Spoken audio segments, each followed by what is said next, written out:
The funeral of Detective David McMillan was meant to be a stark, solemn affair, a final, somber tableau. The polished white marble casket rested on a raised bier in the serene Oakwood Cemetery in Havenwood, Oregon, flanked by arrangements of white lilies and stern, uniformed officers.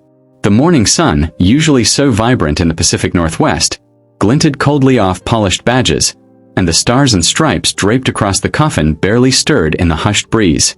Everything, it seemed, was meticulously by the book. Formal, respectful, utterly final. Everything, that is, except for the little girl. She didn't weep quietly like the grieving widow Bethany, whose shoulders shook with silent sobs beside her. She didn't sniffle politely like the scores of police officers and city officials lining the rows of chairs. 6-year-old Lily, David's adopted daughter, screamed, "That's not my dad." Her voice, small and reedy, sliced through the reverent silence like a shattered pane of glass. Her tiny fists pounded against the polished side of the casket, a rhythmic, desperate thud. Her usually bright blue eyes were wide, red, and wild, her face twisted not just with grief, but with something far more visceral. Raw, terrified conviction. "He's not in there. Don't put it down. Don't put him away." People surged forward, a collective wave of concerned whispers. Bethany, David's partner in life, knelt, trying to scoop Lily into her arms, murmuring, "It's just the pain talking, sweetie. He's gone now. We have to say goodbye." But Lily thrashed, a furious whirlwind of small limbs, twisting out of Bethany's grasp. She dropped to her knees again beside the casket, her small hands clutching its cold edge. "He told me not to trust them," she shrieked, the words echoing eerily across the silent gathering. That stopped everything. The priest froze, his hand suspended mid-blessing. The low hum of distant traffic seemed to cease. Every eye, from the hardened veterans of the Havenwood Police Department to the curious media cameras on the fringes, snapped to the small girl, then to the coffin, and finally to each other, a collective shiver of unease passing through the crowd. Just 3 days prior, Detective David McMillan, a well-respected 38-year-old Caucasian officer with a reputation for unwavering integrity, had been pronounced dead. His cruiser, a familiar sight on the streets of Havenwood, was found incinerated on a desolate stretch of road in the abandoned industrial district, ravaged by a fiery explosion during an alleged bust of a notorious illicit weapons ring. A body, burned beyond recognition, had been recovered from the wreckage. Identification was rushed through. A uniform, a badge number, a story that fit too neatly into the tragic narrative of a hero's sacrifice. No full autopsy had been completed. No independent DNA test done. Just a swift pronouncement of death, fueled by the urgency of the moment and the overwhelming nature of the scene. But Lily, his daughter, hadn't bought it. Not for a second. And now, in front of a full crowd of officers, mourning civilians, and buzzing media, Lily's raw, unfiltered accusation was making everyone profoundly uncomfortable. "Please," she sobbed, her voice cracking. "Open it. Just once. If you love him, open it." Detective Elena Rossi, a Latina officer with sharp, observant eyes, stood at the far end of the formation, her expression unreadable. She had worked with Mac for nearly a decade, trusted him like a brother. She'd been at the scene after the explosion, seen the grim photos of the wreckage. But something about this felt off. The speed of the identification, the almost hurried arrangements. And now, Lily's desperate plea. Elena's gaze met the funeral director's, then Commander Marcus Thorne, head of internal affairs, a man known for his meticulous order and calm demeanor, who was overseeing the arrangements. Without a word, Elena stepped forward, her voice cutting through the strained silence. "I want it opened." The funeral director, a man named Mr. Finch, blinked in confusion. "Officer, we don't." "I want it open now." Elena's voice was low, but laced with an undeniable authority that brooked no argument. It took 5 minutes. 5 agonizing minutes. They carefully peeled back the delicate flower arrangements, removed the crisply folded American flag, and then, with a heavy metallic click, unlocked the latches. When the lid lifted, gasps burst through the air like scattered gunfire. The man inside wasn't David. Not exactly. Similar hair, yes. The same uniform, the familiar badge pinned to the scorched fabric. But the face was subtly wrong. A crooked nose where David had none. No faint, jagged scar on the chin from that high school baseball injury Elena knew well, the story of which David loved to recount. The hands, too, were pale, too soft, not the calloused, strong hands of her partner. And most importantly of all, the wrist tattoo was missing. A small, stylized anchor that David had gotten years ago in honor of his Navy SEAL brother, who had been lost at sea. It was a detail only those closest to him would know. Elena staggered back, her own certainty shattered. This isn't him. Chaos erupted. Cameras clicked, flashes popped, turning the solemn gathering into a frenzied spectacle. A woman screamed. Officers rushed forward, forming a protective wall to shield the crowd and the open casket from the prying lenses. Lily, meanwhile, stood utterly still, her initial hysteria replaced by a chilling calm. Then she spoke, her voice barely a whisper, yet piercingly clear in the sudden quiet of the moment. "He told me someone was following him." She looked directly at Elena, her eyes eerily composed. "He said, if anything ever happened and people rushed to bury me, you had to stop it. He said, trust your gut, Lilybug. Always trust your gut." Elena knelt beside her, ignoring the chaos around them. "Who was following him, Lily? Did he say a name?" Lily hesitated, her gaze darting towards the perimeter of the cemetery, where Commander Thorne now stood, his face unreadable as he spoke into a comms device. "He never said a name," she whispered, her voice barely audible. "But he said it wasn't just the bad guys. He said it might be someone who wore the same badge." That line hit Elena like a punch to the chest, because David had started acting strangely the week before his supposed death. He missed roll call, which was unheard of for him. He stopped replying to group messages.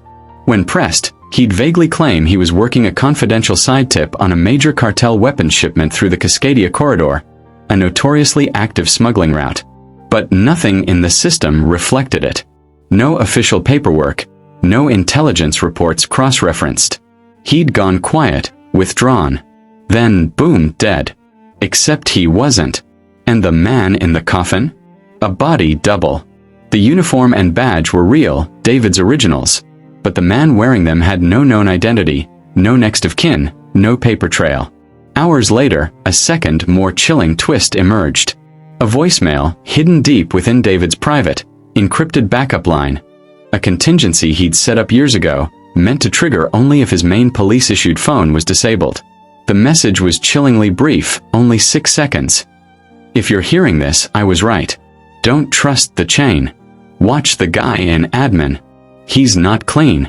It was timestamped 4 hours before his alleged death. The guy in admin. Internal Affairs Commander Marcus Thorne. The same man who had supervised the scene after the crash. Because David had started acting strangely the week before his supposed death. He missed roll call, which was unheard of for him. He stopped replying to group messages. When pressed, he'd vaguely claim he was working a confidential side tip on a major cartel weapons shipment through the Cascadia corridor, a notoriously active smuggling route. But nothing in the system reflected it. No official paperwork, no intelligence reports cross-referenced. He'd gone quiet, withdrawn. Then, boom, dead. Except he wasn't. And the man in the coffin? A body double. The uniform and badge were real, David's originals, but the man wearing them had no known identity, no next of kin, no paper trail. Hours later, a second, more chilling twist emerged. A voicemail, hidden deep within David's private, encrypted backup line. A contingency he'd set up years ago, meant to trigger only if his main police-issued phone was disabled. The message was chillingly brief, only 6 seconds. "If you're hearing this, I was right. Don't trust the chain. Watch the guy in admin. He's not clean." It was timestamped 4 hours before his alleged death. The guy in admin. Internal Affairs Commander Marcus Thorne. The same man who had supervised the scene after the crash. The same man who had pushed for the immediate transfer of the body without a full autopsy, citing security protocols due to the cartel involvement. The same man who, suddenly, couldn't be reached. His phone went straight to voicemail. His office was empty. That night, Elena sat with Lily outside the police precinct in Havenwood, the city lights reflecting off the wet pavement. "You did more than cry, you know," she told the little girl gently, her voice thick with emotion. "You stopped them from hiding something. You saved us all from a terrible mistake." Lily looked up, her face still tear-streaked but with a glimmer of that fierce conviction back in her eyes. "I just knew. Daddy wouldn't leave without saying goodbye. He promised." She hugged a small, worn plush toy, a golden retriever named Captain Barkels, a gift from David on her adoption day. Elena managed a small, hopeful smile. "Then we're going to find him, Lily. Not just because he's a cop, but because he's your dad. And David McMillan doesn't break promises, does he?" Lily nodded, a quiet strength returning to her small frame. "He's not done fighting," she whispered. "I can feel it." The official investigation reopened before the sun rose the next morning. The man buried in Detective David McMillan's place remained unidentified. His true story a tragic footnote in a larger conspiracy. But the voicemail Lily had led them to, that changed everything. Internal Affairs Commander Marcus Thorne, a man trusted for over 15 years, vanished that same night. Left behind in his meticulously organized office were 2 burner phones and a private storage locker key. The locker, located discreetly in an industrial park in nearby Evergreen Valley, contained a trove of unfiled, heavily redacted reports. Reports that mentioned Detective David McMillan's name again and again, linked to discrepancies in seized weapon manifests and intelligence leaks. But the real breakthrough didn't come from a search warrant or a digital trace. It came from a simple knock. At 5:42 a.m., an exhausted, muddy man limped into the Timber Ridge Forest Outpost, a small ranger station nestled 42 miles west of Havenwood, deep in the old-growth forests. He was barely conscious, severely dehydrated, and his body was a roadmap of injuries. His hands were torn and bloody, his face bruised and sunburned, his uniform in tatters. But when Ranger Miller, a grizzled veteran of the Park Service, asked his name, the man whispered, his voice a raw rasp, "David McMillan." David had been alive for 3 harrowing days, held in a trap so twisted it barely felt real.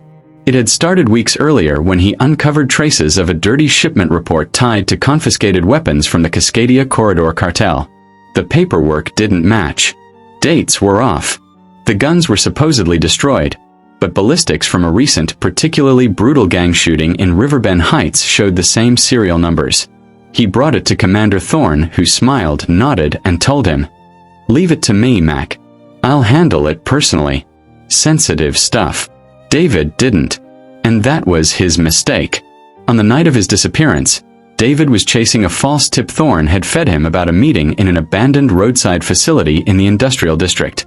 What he didn't know was that the cartel wasn't the main threat at all. It was Thorne. He'd struck a quiet, lucrative deal, funneling seized weapons to certain gangs in exchange for large payouts and carefully orchestrated tip-offs that made him look good on paper, enhancing his unblemished record. David had stumbled onto it all. They needed him gone. In that dark, cavernous warehouse, David was ambushed. He fought, but was quickly overwhelmed. He was injected with a powerful sedative, stripped of his ID, his police-issue clothing, and even his beloved dog tags, which were then burned. They shoved him into a deep, forgotten pit below the building's foundation, a remnant of a former boiler room. His ankle was chained to rusted pipes. They dumped scraps of stale food beside him, threw a tattered blanket, and left, assuming the sedative, the lack of food, and the isolation would finish the job. The subsequent cruiser explosion, meticulously staged, was to finish the cover-up. They planted the decoy body, a loyal, low-level associate of Thorne's who had recently failed a critical task for Thorne, making him expendable. Thorne then spun the report, pressured for a quick burial, no questions asked, leveraging his internal affairs authority. But they misjudged David's will to live, and they profoundly underestimated the bond between a father and his daughter. He chewed through the corner of a plastic zip tie binding his wrist, the raw plastic scraping his skin. Using a sharp rock he'd found in the dirt, he painstakingly chipped away at the old corroded pipe, slowly loosening the ankle cuff. He limped, half dragging himself through a narrow, freezing storm drain, feeling his way through the suffocating darkness, and eventually into the dense woods. He was alone for 2 days, no compass, no shoes. The forest floor a brutal gauntlet of sharp rocks and tangled roots. But he wasn't thinking about the pain, the thirst, or the gnawing hunger. He was thinking about Lily. He hadn't left her a proper goodbye, hadn't held her one last time. And somehow, in the depths of his exhaustion and despair, he just knew she wouldn't accept it. She wouldn't let him go. When he finally stumbled out of the tree lane and reached the ranger's cabin, his legs buckled. He collapsed, but he didn't pass out until he whispered with his last ounce of strength, "My daughter. She's waiting." Back at Havenwood General Hospital, Lily stood frozen as the doors of the emergency room slid open. And there he was. Gaunt, bloodied, battered, carried on a stretcher, but undeniably, impossibly, gloriously alive. Her scream wasn't pain this time. It was pure, unadulterated joy. She bolted forward, her small legs pumping. "Daddy!" David's eyelids fluttered open, a faint, familiar smile gracing his bruised lips. "Still the loudest voice in the room, Lilybug," he rasped, a chuckle catching in his throat. The aftermath made national headlines. Commander Marcus Thorne was apprehended 2 days later, hiding near the Canadian border, attempting to cross into British Columbia. Files found in his possession confirmed years of elaborate smuggling operations, damning evidence of corruption within the department, and at least 3 prior cover-ups involving questionable deaths of informants and rival officers who had gotten too close. 6 months later, David testified before a Senate committee, his voice strong, his testimony unwavering. But nothing moved him more than the small private ceremony held on a quiet Sunday morning under the same ancient oak tree in the Oakwood Cemetery where his fake funeral had once taken place. A new plaque was placed in the precinct garden, dedicating it to truth and justice. Its inscription read, "Lily's whisper, a daughter's truth can save a father's life." David never returned to active duty. The experience had changed him too profoundly. Instead, he opened a non-profit center in Havenwood dedicated to supporting the children of wrongfully imprisoned or deceased officers, ensuring they had the resources, emotional support, and legal advocacy to find their own truth. He named it Lily's Hope. And every single day when he walked through those doors, he remembered what she had said at his grave. "He's not gone." She was right. She saved him. Not with weapons or force, but with the unwavering power of knowing her father better than anyone else ever could. If this story of unwavering faith and love that transcends darkness has touched your heart, don't let it end here. Join our community by hitting the like button, and for more emotional, hope-filled narratives that reveal the power of truth, subscribe to the channel and turn on notifications. That way, you'll never miss a story.